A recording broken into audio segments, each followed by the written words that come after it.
இன்று ஆண்டவர் உங்களோட தீர்க்க தரிசனமா சொல்றேன், இந்த முள்ளை பார்த்து கவலைப்படாதீங்க, இந்த முள்ளை பார்த்து சோர்ந்து போகாதீங்க. இந்த முள்ளை பார்த்து பார்த்து இந்த மாதிரி ஒண்ணு எனக்கு ஆண்டவர் கொடுத்துட்டாரு, நான் சந்தோஷமே பட முடியாத அளவுக்கு ஆண்டவர் எனக்கு கொடுத்துட்டாரு, இதனால தானே நான் இவ்வளவு அந்த அந்த ஒரு முள் இல்லைன்னா அந்த ஒரு பிரச்சனை உங்களை ஒரே இடத்துல கயிறுல கட்டினது மாதிரி கட்டி போட்டுருக்கு.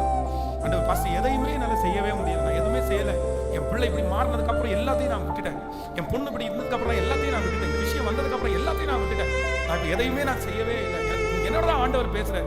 ஆனா ஆண்டவர் என்ன சொல்றாரு, அந்த முள் உங்களை அமைதியா இருப்பதற்கு கொடுக்கப்பட்டது அல்ல, அந்த முள் நீங்க சும்மா இருப்பதற்கு கொடுக்கப்பட்டது அல்ல, அந்த முள் அதையே பார்த்து பார்த்து பார்த்து உடைஞ்சு போகிறதற்காக கர்த்தர் அனுமதிக்கிறது அல்ல.